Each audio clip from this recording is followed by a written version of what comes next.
오늘 아침 교회로 오는 길에서 어두운색 아직은 겨울 언덕에 남몰래 핀 산수유 노란 꽃이 보였습니다. 오늘은 주일입니다. 그럼에도 우리는 함께 예배하지 못하는 겨울 같은 시간 속에 있습니다. 그러나 비록 오늘 차디찬 질병의 공포로 인하여 겨울처럼 얼어있는 우리의 마음이라 할지라도 오늘 예배를 통하여서 주께서 주시는 거룩한 봄꽃 같은 소망과 회복이 우리 가운데 넘치기를 간절히 바랍니다. 얼마 있지 않아 여러분 다시 만나서 완연한 봄날같이 노래하고 예배하며 교제하게 될 날을 기다립니다. 여러분 함께 뵙기를 소망하는 그날까지, 함께 뵙는 그날까지 그 기대와 소망 속에서 건강하게 행복하게 또 평안한 가운데 거하시기를 간절히 바랍니다. 말씀에 앞서서 모든 성도님들과 국민 여러분들에게 위로의 말씀을 전합니다. 속히 주님께서 인간의 오만과 방만으로 만들어낸 이러한 질병의 공포로부터 우리를 자유케 하시고 새로운 날 주시기를 간절히 기도합니다. 그러나 또한 동시에 이 질병이 이제 우리의 통제 가운데 놓이고 있음을 여러분 바라보면서 불안해하시거나 공포에 떨지 않게 되시기를 간절히 바라겠습니다. 교회는 사상 최초로 모든 예배를 온라인으로 전환하여 드리고 있습니다. 이것은 단순히 우리 기쁨의 교회만의 이야기가 아닙니다. 아마도 이것은 한국 교회 130여 년 역사 가운데 초유의 일이 아닌가 하는 생각이 듭니다. 그러나 언제나 그렇듯 위기와 기회는 동전의 양면입니다. 우리는 이 위기를 기회로 삼아야 하겠습니다. 이번 위기를 어떠한 기회로 삼아야 할까요? 바로 교회는 무엇인지, 예배는 무엇인지를 다시 한번 생각하고 정리하는 기회로 삼아야겠습니다.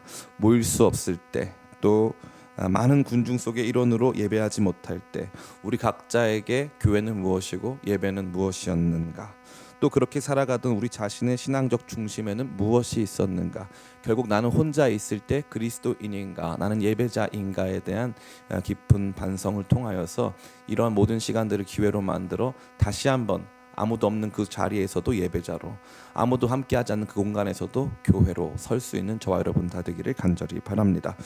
특별히 오늘 말씀처럼 우리 모두에게 신앙의 중심성에 대해서 도전하고 생각하게 하는 내용은 없다 말할 수 있습니다. 아무쪼록 오늘 말씀을 통해서 우리가 이번 일을 계기로 새롭게 세워가야 하는 교회의 모습과 우리 자신의 신앙의 모습을 발견하고 결단하게 되기를 예수님의 이름으로 축원합니다. 오늘 본문의 말씀을 제대로 이해하기 위해서는 몇 가지 배경 지식이 필요합니다. 첫 번째는 이스라엘 백성에게 있어서의 성전 중심 사상입니다. 이스라엘 백성에게 있어서 성전은 삶과 신앙의 중심 그 자체였습니다. 그들은 온 우주의 주인이 되시는 하나님이 임재하시는 하나님의 집으로서의 성전을 매우 각별하게 여겼습니다. 그러나 이들의 모습은 잘못된 방향으로 나아가기 쉬웠습니다. 성전을 소중히 여기는 것을 넘어서 성전 자체를 우상시하는 것까지 이르게 된 것입니다. 그들은 예배나 하나님 말씀 자체보다 성전을 자부심으로 선민사상에 입각한 세계관으로 세상을 이해했습니다. 오늘 본문에 등장하는 성전의 이야기 역시도 그러한 이스라엘 백성들의 잘못된 부분을 상당 부분 반영하고 있습니다.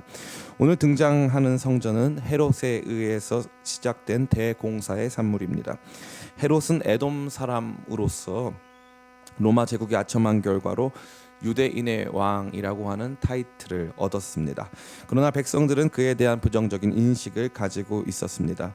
그러기에 헤롯은 유대인들의 심리, 유대인들의 환심을 사고자 이러한 성전 대공사를 시작했습니다. 흥미로운 것은 그의 전략이 정확하게 맞아떨어져서 유대인들은 헤롯은 싫어했지만 헤롯이 지은 성전은 굉장히 사랑하고 좋아하고 자랑스럽게 여기게 된 것입니다. 그렇기 때문에 이들에게 있어서 이 성전이 갖는 중요성이 매우 컸기 때문에 예수님께서 이 성전을 헐면 내가 3일 안에 다시 일으키리라 하셨을 때 이러한 내용은 예수님을 십자가의 이 참혹한 형벌로 이끌어가는 빌미와 단초가 되기도 하였습니다. 또한 십자가 밑에 있었던 군중들도 그것으로 예수님을 조롱하였습니다. 성전을 헐고 3일 만에 다시 짓는다고 한 자여 하면서 예수님을 조롱하였다는 것이죠. 다시 말해 그들은 성전이라면 지나치게 감정적이 되고 이성을 잃고 폭력적으로 변할인 만큼 그것을 숭고한 가치로 여기고 있었던 것입니다. 그런데 흥미로운 것은 이들의 이러한 성전 사랑이 성전을 파괴시키는 결과로 이어졌다는 것이죠. 뿐만 아니라 성전을 파괴시킨 것뿐만 아니라 이스라엘 민족 전체가 2000년 동안 나라를 잃고 방황하게 된 원인 역시도 그들의 각별한 성전 사랑에 있었습니다. 로마 제국에 복속된 이스라엘은 제국 내에서도 언제나 골칫거리였습니다. 이스라엘 안에서는 크고 작은 반란이 잇따랐습니다. 로마 제국은 유대교가 공인 종교임에도 불구하고 유대교가 로마의 종교 정책에 따르지 않는 것을 생각하여 그들을 더욱더 압제하고자, 그들에 대한 통제를 강화하고자 하는 목적을 가지고 성전 안에 로마 황제의 조각을 드리고 제국을 위해서 기도하게 하였으며 친로마적인 대제사장들을 직접 임명하였습니다. 백성들은 이러한 일들로 말미암아 로마에 대한 반감을 키워갔고, 그것은 나중에 발견되어지는 폭력적인 반란으로 이어지기 시작했습니다. 그러기에 로마는 이스라엘을 침공하여 유례 없이 이스라엘의 예루살렘에 존재하던 성전을 완전히 파괴하였습니다. 성전을 유린한 것입니다. 성전이 유린당한 일은 이번이 처음이 아니었습니다. BC 586년에도 바벨론에 의해서 예루살렘의 솔로몬 성전은 완전히 파괴된 적이 있습니다. 그러나 바벨론 침공 이전에도 이스라엘 백성은 지나친 성전 중심성으로 인하여 성전이 있기 때문에 하나님이 우리와 함께 하신다, 성전만 있으면 그래도 우리가 아직은 안전하다라는 생각을 가지고 있었다는 것입니다. 그러기에 그들에게 이 성전은 이와 같이 엄청나게 중요한 것이고 이들의 삶과 신앙 전체는 이 성전과 깊이 결부되어 있었습니다. 성전 안에 잘못된 물건이라도 하나 들이기 시작하면 그때부터 그것은 폭력적인 것으로 변질되기 시작했고 사람들은 이 성전을 위해서 목숨까지 걸었다는 사실입니다. 그러기에 예수님께서 이 성전을 헐라 하였을 때, 물론 예수님이 지칭하신 성전과 그들이 이해한 성전이 달랐지만 예수님이 이 성전을 헐라 하였을 때 그들 안에 적잖은 충격이 있었을 것으로 우리는 예상할 수 있습니다. 두 번째는, 우리가 가져야 할 두 번째 배경 지식은 이들이 성전을 이토록 각별하고 중요하게 여긴 것과는 달리 성전은 끊임없이 변화하고 또 발전해 왔다는 사실입니다. 처음에는 광야에서 성막의 모습으로 성전이 시작되었습니다. 그 이후에는 이스라엘 백성이 가나안 땅을 정복하고 실로에 임시 처소가 세워졌고 다윗 시대에 예루살렘이 정복되고 성막이 예루살렘으로 이동하였습니다. 솔로몬 시대에는 우리가 잘 알고 있는 솔로몬 성전이 건축되기도 하였습니다. 그런데 하나님께서는 처음부터 이러한 성전과 이 예배의 행위가 영원하거나 궁극적인 것이라고 말씀하지 않으셨습니다. 물론 그 안에는 영원하고 궁극적인 정신이 담겨 있지만 그 형식이, 그 모양이, 그 외부적인 존재의 자체가 하나님께서 처음부터 궁극적으로 제시한 그림은 결코 아니었다는 것입니다. 할례도 결국 마음에 하게 될 것이었고 율법도 마음에 새겨져서 새 언약을 맺게 될 거라고 분명히 말씀하셨습니다. 에스겔서에는 새로운 성전의 이야기가 등장하고 법궤는 사라져 버립니다. 그러니까 한마디로 건물로서의 성전과 제도로서의 종교와 예배 행위는 영원하지 않다는 것입니다. 흥미롭죠. 앞에 보니까 유대인들은 목숨을 바쳐서까지 이 성전을 사랑했고 자기가 원하지 않는 지도자라 할지라도 성전을 지어줬기 때문에 그나마도 그의 통치를 인정할 정도로 성전에 대한 각별한 사랑을 가지고 있었는데 그 성전이 사실은 영원한 것이 아니었다는 것이고 그 전에도 계속적인 변화와 발전 속에 놓여 있었다는 사실입니다.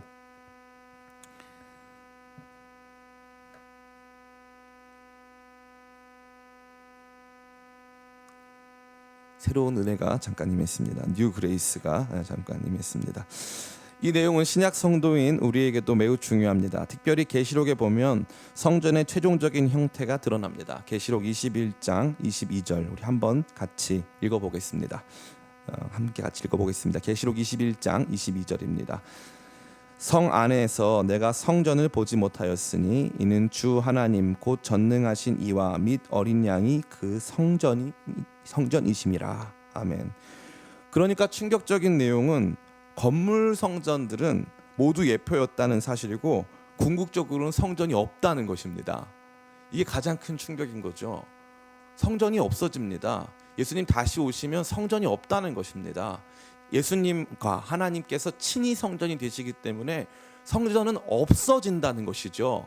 이게 매우 충격적인 것입니다. 우리가 지금 보고 있는 형태의 모습, 형태의 종교, 형태의 이 건물이 영원하고 이것이 완벽하고 최종적인 형태가 결코 아니라는 것이죠. 이것을 이스라엘 백성들은 이미 알고 있었습니다. 구약 성경에 이미 이것에 대한 예언이 다 등장했습니다. 그러나 그럼에도 불구하고 이스라엘 백성들은 성전에 대한 지나치고 각별한 사랑을 갖고 있었고, 그들이 현재 하고 있는 종교 행위에 대한 어찌 보면은 이 우직한 것을 넘어서서 미련하리만큼 집착을 보이고 있었다는 사실입니다. 그것이 우리가 이 본문을 이해하기 전에 반드시 알아야 될 내용입니다. 세 번째로, 요한복음은 끊임없이 예수님을 성전으로 묘사하고 있다는 사실입니다. 새로운 성전으로서의 예수님을 묘사하고 있다는 거죠. 요한복음 1장 14절은 이렇게 말합니다. 말씀이 육신이 되어 우리 가운데 거하심에 우리가 그의 영광을 보니 아버지의 독생자의 영광이요 은혜와 진리가 충만하더라. 여기서 가장 의미심장한 동사는 바로 우리 가운데 거하시메라는 단어입니다. 이 거하시메라는 단어는 스케노라고 하는 단어인데, 이것은 텐트를 친다는 뜻입니다. 그러면 어디서 쓰였을까요? 구약 성경에서 성막이 이동해서 성막을 질 때, 성막을 거기에 설치할 때 바로 이 스케노라는 동사를 사용한 것입니다. 말씀이 육신이 되어 우리 가운데 텐트를 쳤다고 말하고 있는 거죠. 우리 가운데 성막을 쳤다. 그러니까 예수님 안에서 우리가 하나님 아버지와 교제할 수 있다라는 것을 요한복음이 가장 직접적으로 묘사하고 있다는 것입니다. 뿐만 아니라 예수님이 길과 진리와 생명이 되셔서 예수님으로 말미암지 않고는 누구도 아버지께 나아갈 수 없다고 말한 장면 역시도 예수님이 성전이 된다는 사실을 말씀하고 있는 것입니다. 요한복음 내내 예수님이 성전이 되신다는 것을 밝혀주고 있다는 사실이죠. 요한복음 4장에도 이러한 내용이 등장합니다. 이 수가성에 있었던 이 여인은 어떻게 하면 자신이 예배할 수 있을까에 대해서 고민하며 살아왔습니다. 그녀의 방탕한 삶과는 별개로 그녀 안에 있었던 신앙적이고 또 종교적이고 내밀한 하나님을 향한 이 갈망을 주님께서 아셨다는 것이죠. 그리고 나서 그녀에게 말씀하십니다. 여자여 내 말을 잘 들으라. 이 산, 다시 말해서 그리심산에서 예배드리지도 말고 예루살렘에서 예배드리지 말아라. 그 당시는 아직 예루살렘 성전이 존재했을 때입니다. 거기서도 예배할 필요가 없다. 하나님께 예배하는 자는 영과 진리로 예배할 때가 오나니 곧 이때라. 하나님께서는 그렇게 자기를 찾는 이들, 자기에게 예배하는 이들을 찾으시느니라. 예수님께서는 이제 예수님 안에서 이 여성, 죄지은 이방인 이 여성이 예배할 수 있음을 선포하고 계신다는 거죠. 왜요? 예수님이 성전이시기 때문입니다. 성전 예수님 안에서 우리는 예배할 수 있다는 사실이죠. 너무나도 놀라운 이야기가 아닐 수 없는 것입니다. 정리해보면 이와 같습니다. 유대인들은 성전을 지나치게 중요하게 여겼습니다. 고정된 예배 형식과 건물에 목숨을 걸었습니다. 그런데 가만히 보니까, 두 번째 내용을 보니까 이 성전은 지속적인 발전 과정 속에 놓여져 있었고, 궁극적으로는 성전이 사라진다는 것입니다. 성전은 사라질 것이었다는 사실이죠. 건물은 사라진다는 것입니다. 형식 역시 사라진다는 것이죠. 그 내면과 중심이 훨씬 중요한 문제라는 사실이고, 이제 영원히 변하지 않는 참 성전 되신 예수님을 보여주고 제시하고 있다는 사실입니다. 그래서 흥미로운 것은 예수님이 헤롯 성전을 헐라고 말씀하신 적이 없다는 거죠. 이게 흥미롭습니다. 헤롯 성전은 이미 그 안에 장사하는 사람들로 가득하였습니다. 성전에 나갈 때는 희생 제물이 필요합니다. 희생 제물은 흠이 없어야 하기 때문에 장거리 여행객들은 주로 이 예루살렘에 와서 성전 안에서 이 예물, 다시 말해서 주 앞에 올려드릴 제물을 사서, 흠없는 제물을 사서 예배를 드리곤 하였습니다. 그러한 것들이 완전히 불법은 아니었지만 이 성전은 더 이상 용도 폐기되어서, 참 성전이신 예수님께서 오셨기 때문에 용도 폐기되어서 여기에는 그 어떤 의미도 존재하지 않았는데, 그 성전 안에 이 소와 양, 다시 말해서 희생 제사를 드릴 수 있는 제물만이 가득하고 그것을 통용하고 그것을 매매하는 일들로만 가득했다는 것이죠. 예수님께서는 그 부분을 완전히 타파하시면서 뭐라고 말씀하시냐면, 헤롯 성전 부시라는 게 아니라 예수님 자신을 헐라고 말씀하신다는 겁니다.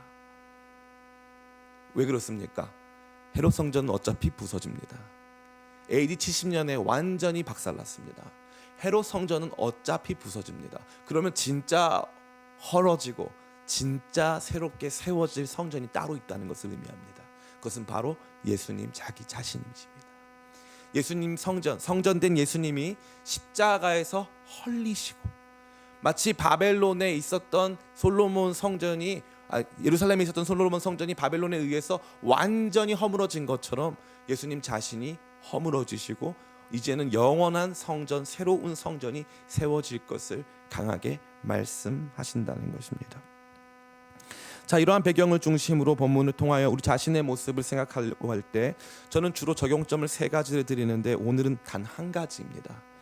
이것은 우리는 예배당 중심, 교회 중심, 담임 목사 중심의 신앙에서부터 예수님 중심의 신앙으로 반드시 바뀌어야 한다는 것을 강하게 말해주고 있는 것입니다. 이제 우리 성도들의 신앙과 예배의 중심에 진지하게 예수님이 계신 것인지 교회와 담임 목사가 있는 것인지를 생각해 봐야 할 때가 온 것입니다. 오늘처럼 그것을 분명하게 생각할 수 있는 시간들은 쉽지 않게 주어질 것입니다. 저는 우리 한국교회가 가진 담임 목사 중심성, 예배당 건물 중심성을 이제는 탈피해야 한다고 강력하게 말씀드리고자 합니다. 한국교회에게 있어서 예배당은 너무나 중요합니다. 왜 그렇습니까? 예배당이 제일 비쌉니다. 우리는 예배당 건물을 성전으로 여기고 그 건물을 중심으로 신앙생활을 영위하는 것에 매우 익숙합니다. 교회 예배당 중심성은 교회 안에서 과도한 재정 중심성으로 이어집니다. 예배당 자체가 비싸기 때문에 재정이 굉장히 중요해지고 그것을 유지하고 그것을 존속시키고 또 그것을 앞으로 구매하는 모든 일에 있어서 교회의 제일 중요한 일이 돈 문제가 되기 십상이기 때문에 그렇습니다. 제가 굉장히 개인적으로 친하게 지내고 있는 목사님께서 그 교회는 건물이 없는데 왜 건물이 없냐고 여쭤봤더니 저한테 한 말씀만 하시더라고요. 교회가 깨질 때 건물이 있는 교회랑 없는 교회랑 다르다는 거죠. 건물이 있는 교회는 절대로 그냥 나가지 않는다는 거예요. 온갖 상처를 다 남기고 정말 죽일 듯이 싸워가면서 그 건물 지키겠다고. 가만히 생각해 보면 지켜야 할 것이 아닌데 없어질 것인데 계시록에 보니까 성전은 없어지는 건데 그거 지키겠다고, 거기에 있는 자기들의 알량한 추억들 지키겠다고 엄청나게 싸운다는 사실입니다. 한국 교회는 이미 그러한 일들을 차고 넘치게 들어왔습니다.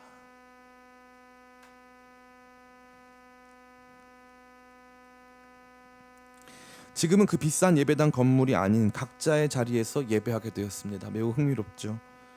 기쁨의 교회야 뭐 건물이 없지만 지금 몇백억에 가까운 건물을 가진 교회들도 이 코로나 바이러스 한번 들어오니까 몇백억짜리 건물을 쓰지를 못합니다. 왜요? 건물은 교회가 아니기 때문에 그렇습니다.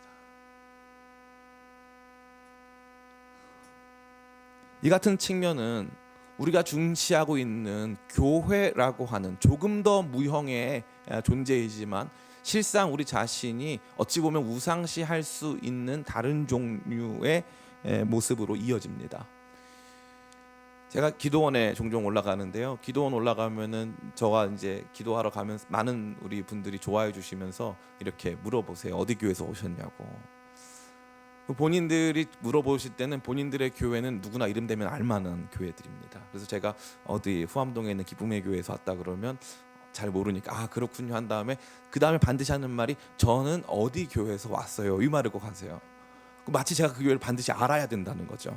저는 온 누리 온 무슨 교회에서 왔어요 이렇게 말씀하십니다. 저는 러브 교회에서 왔어요. 저는 호프 교회에서 왔어요. 분당 아우어 처치에서 왔습니다. 이런 얘기를 다 하십니다. 왜 그럴까요? 교회가 너무 중요하니까요. 교회가 너무 중요해요. 내가 예수님을 섬기는 게 중요한 게 아니라 교회가 너무 중요해요. 너무 중요합니다. 매우 좋지 않은 상황을 여러분에게 만약에 그런 일들이 있을 것이라고 제가 상정해 본다면 코로나 바이러스가 더 확산되어서 우리가 1년 혹은 2년 정도 예배를 못 드린다.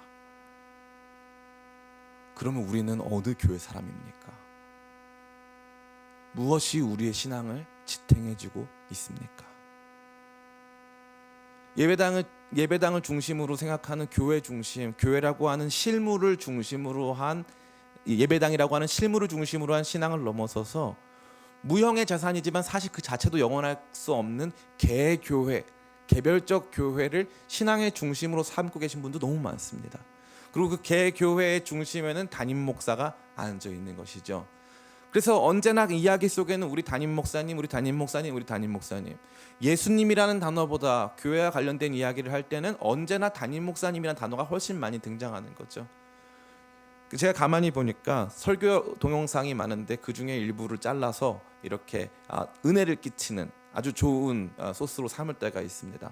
근데 그거 볼 때 가만히 보면요, 그 영상을 본 다음에 사람들의 반응이 하나님 말씀이 이래를 생각하면서 하나님 말씀이 이래라고 생각하면서 하나님 말씀 자체를 깨닫는 경우보다 그 목사님이 어떤 목사님, 특정 목사님이 하나님 말씀을 이렇게 해석해 준 내용 가지고 그 목사님 말씀이 이래라고 생각할 때가 너무 많다는 거죠. 하나님 목사는 하나님의 말씀으로 들어가는 출입구가 돼야 되는데 하나님 말씀을 막고 해당 목사님의 해석을 전달해 주는, 어찌 보면 다른 길로 인도하는, 이 소경을 잘못된 길로 인도하는 모습일 때가 매우 많다는 사실입니다.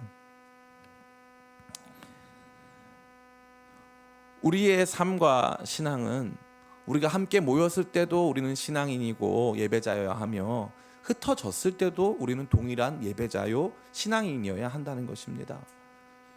여러분들이 함께 모이지 못하는 이 강박, 함께 모이지 못하는 것으로 인한 그러한 강박, 또 그러한 부분에서의 안타까운 마음들은 제가 충분히 이해합니다만, 그럼에도 불구하고 이 시간 동안 우리가 훈련하고 이 시간 동안 다시 한번 생각하고 회복해야 될 내용이 있다면 그것은 나는 함께여도 교회, 흩어져도 교회, 함께여도 예배, 흩어져도 예배, 나의 신앙의 중심은 오직 예수님, 이 성전을 헐라 내가 3일 만에 다시 세우리라 하셔서 영원한 성전 되신 그 예수님이 나의 중심이기 때문에 내가 어느 곳에 간다 할지라도 어디에 있다 할지라도 나는 거기서 주님을 예배할 수 있는 존재로 사느냐 그렇지 않느냐 하는 문제가 우리 앞에 강하게 도전으로 나타나고 있다는 사실입니다.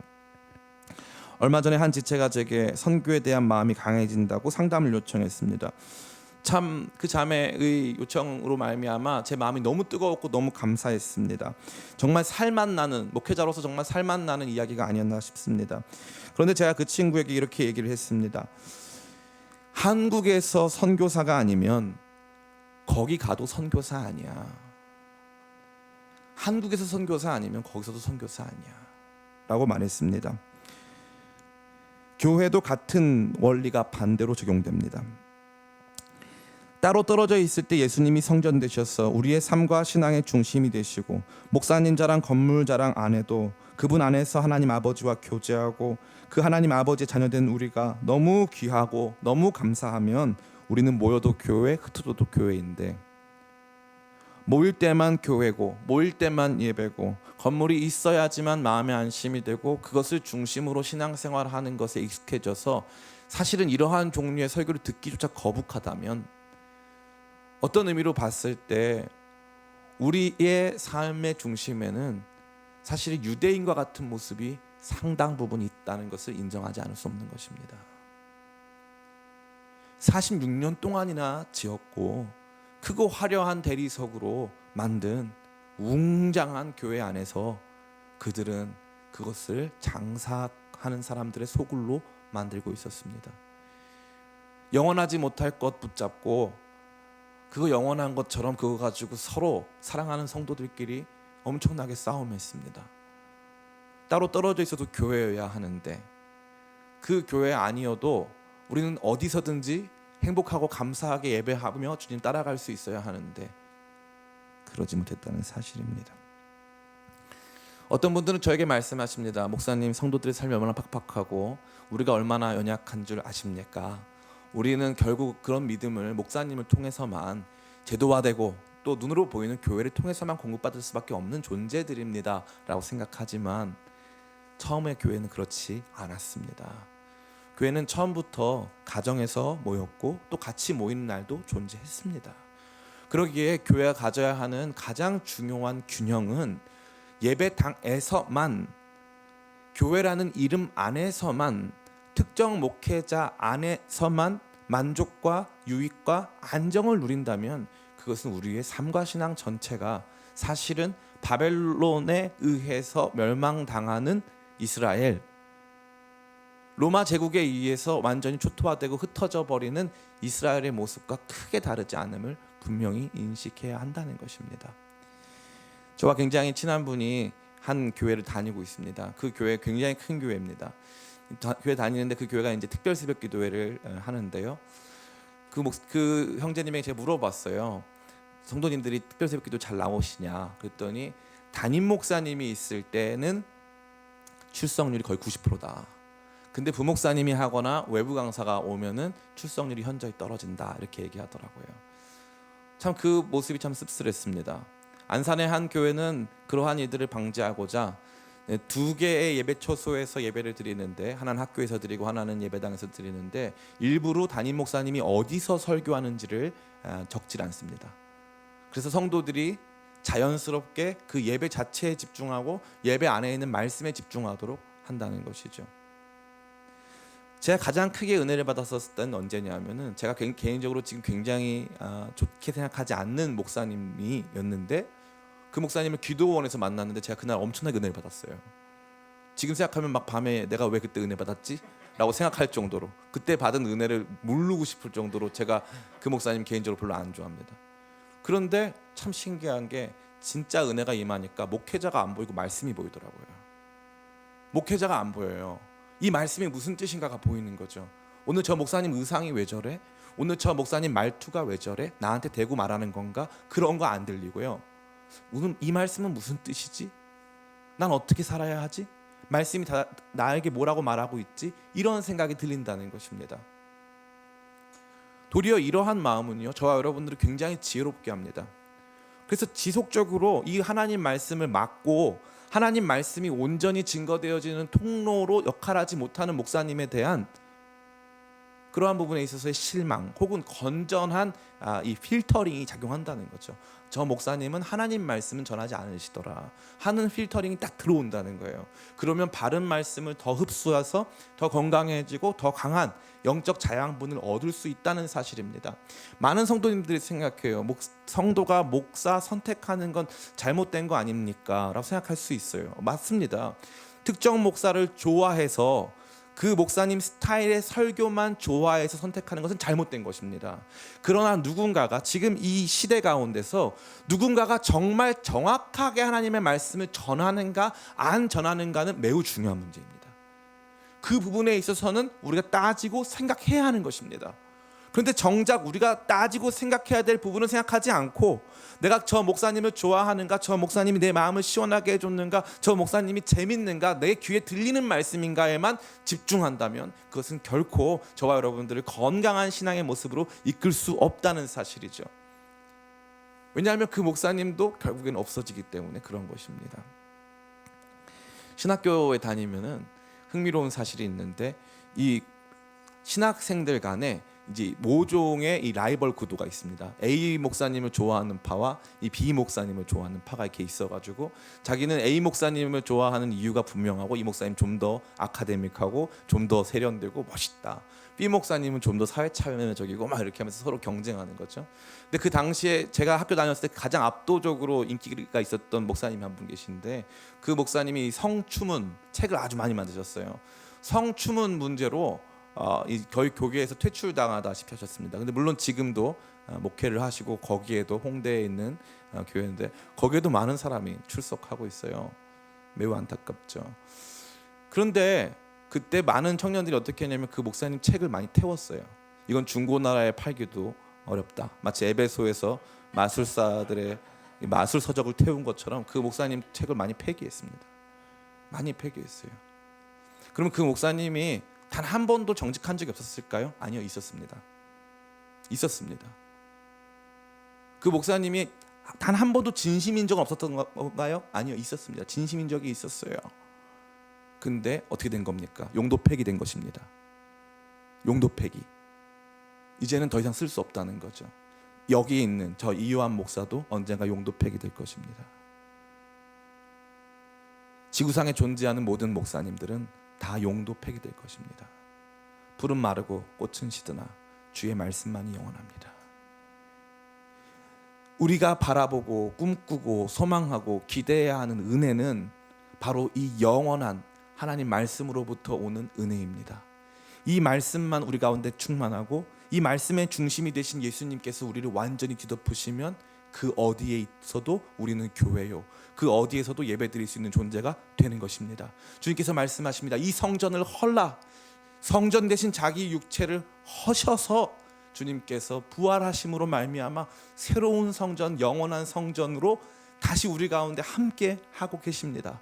그러기에 우리가 신약 성도들, 우리 이 신약 시대를 살아가는, 새로운 언약의 시대를 살아가는 신약 성도들에게 있어서 정말 끊임없이 추구하고 날마다 벗어 던져야 할 모습의 신앙이 있다면 그것은 예배당 중심, 교회 중심, 담임 목사 중심의 신앙이 되는 것입니다.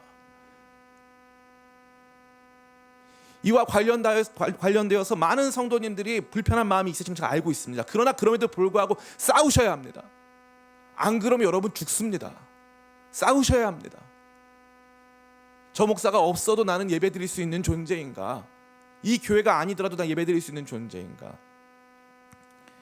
개척 교회를 하다 보면 성도들을 내 것으로 만들고 싶은 욕망이 굉장히 큽니다.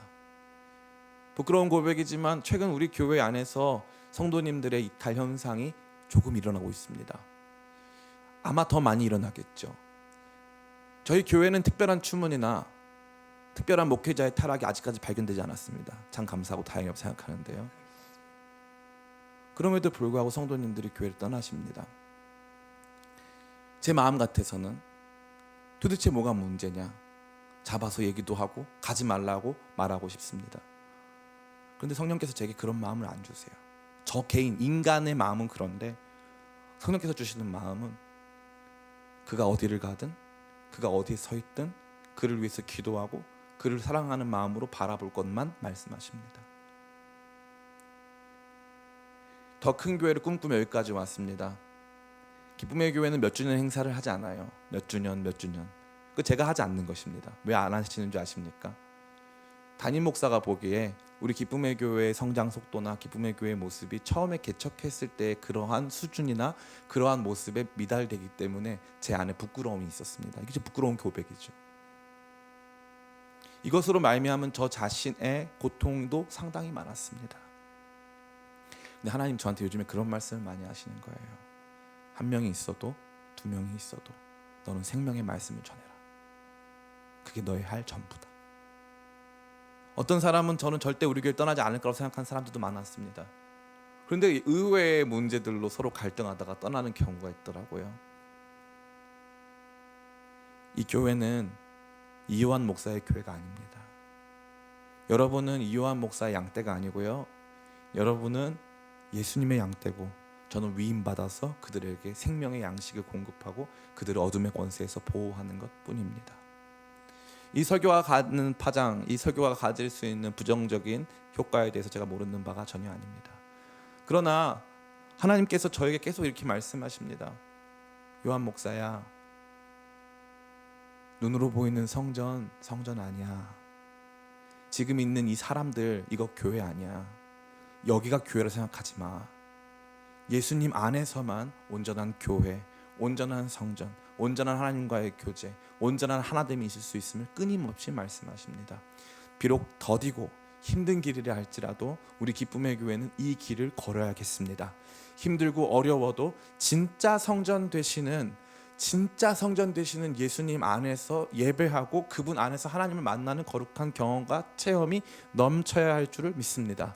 이제 더 이상 가짜가 우리 한국 교회를 지배해서는 안 되겠습니다. 기쁨의 교회는 이 높고 고고한 길을 걸어가야 합니다. 목사님, 새 가족들은 어떡하나요? 믿음이 연약한 사람들은 버리실 건가요? 버리지 않습니다. 그러나 확실한 것은 우리 안에서 벌써 이 신앙생활을 30년, 40년을 해도 여전히 그러한 예배당 중심성, 눈에 보이는 이 형식과 제도로서의 교회 중심성, 담임 목회자 중심성을 버리지 못하시는 분들, 새 가족이 아님에도 그것을 버리지 못하는 수많은 분들이 계십니다.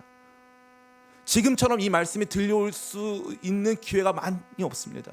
저는 여러분 모두가 이 말씀 앞에 엎드려서 정말 예수님만이 우리의 성전이다, 예수님 성전 아니고 다른 거 성전으로 여기면요 어떤 사람이 됩니까? 여기 보니까 예수님을 향해서 막 질타하는 거예요.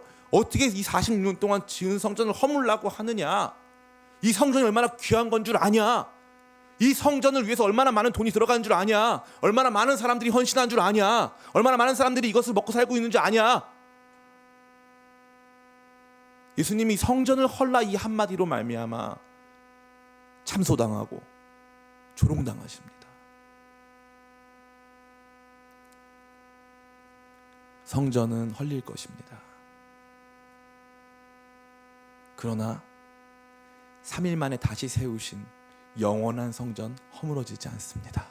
어떠한 제도, 어떠한 폭력, 어떠한 압제 속에서도 그 성전은 단 한 번도 허물어진 적이 없습니다. 어젯밤에는 저는 개인적으로 굉장히 슬프고 또 개인적으로 굉장히 비통한 밤이었습니다. 한 지자체 대표가 감염법 49조에 입각해서 종교 집회 금지와 관련된 긴급 명령을 내릴 것을 고민한다라는 언급을 하였습니다.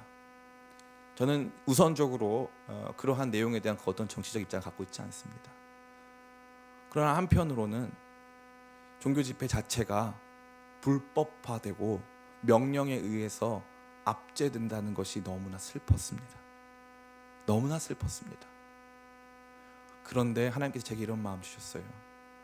아무리 그런 명령이 떨어져도 예수 그리스도 안에서 참되게 예배하는 사람들 막을 수는 없다는 것이죠. 모이지 못한다 할지라도 함께 예배하는 사람들, 정말 주님을 바라보고 있는 수많은 사람들의 지금도 소리 없는 그 거룩하고 위대한 모임은 멈출 수 없다는 것입니다. 그러기에 교회는 생명력이 있습니다. 북한에도 교회가 있습니다. 지금 압제당하고 있는 저 이슬람 땅 안에서도 교회는 있습니다. 모이지 못해도 주님을 바라보고 섬깁니다. 손에 들 수 없지만 주의 말씀을 늘 마음속 깊이 묵상하고 새겨가는 수많은 사람들이 존재하는 것입니다. 그것이 바로 순교자의 신앙이고 우리가 따라가야 하는 참 신앙이 되는 것입니다. 사랑하는 모든 성도 여러분, 기쁨의 교회를 넘어서서 우리 한국교회의 모든 성도 여러분, 우리 한국교회가 극복해야 될 바로 그 지점이 여기에 있습니다. 우리는 지금 강제적으로 모이지 못하고 흩어져서 예배해야 하는 순간을 마주 대하고 있습니다. 우리가 믿고 의지하고 있었던 한국 교회와 건물 담임 목사님이라고 하는 분들 역시도 함께 모일 수가 없는 이 현실을 타파할 수는 없었습니다. 수백억짜리 건물도 우리를 모이게 하지 못했습니다. 지금 이 순간만이 우리가 다시 한번 우리의 예배, 우리의 교회, 우리의 신앙의 중심에 무엇이 있는가를 살피고 생각하고 다시 한번 새롭게 해야 될 때인 것을 분명히 아시기를 예수님의 이름으로 축원합니다. 이제 말씀을 마칩니다. 흥미롭게도 우리 교회의 예배가 온라인 예배로 전환된 이후 우리 교회 유튜브 조회수는 저의 기대와 소망에 부응하여 증가하였고 올해 77세가 되신 저희 어머니도 유튜브를 통해서 지금 온라인 예배로 함께하고 계십니다. 유튜브 예배 이후에 도리어 은혜 더 받는다는 이야기를 많이 듣습니다. 참 신기하죠. 오해하시지는 마시기 바랍니다.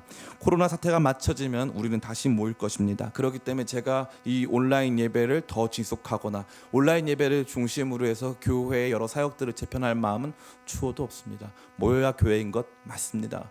교회는 반드시 모여야 하는 것이죠. 그러나 모일 때, 우리가 다시 모일 때 우리의 마음은 달라야 하는 것입니다. 우리가 다시 모일 때 우리의 중심에 있어야 할 것은 기쁨의 교회라고 하는 이야기가 되어서는 안 되는 것입니다. 우리가 다시 모일 때 이 후암동이라고 하는 지역 중심성, 건물 중심성을 가지고 모여서는 안 된다는 것입니다. 우리가 다시 모일 때 우리는 헐어진 성전, 십자가에서 헐어지신 성전,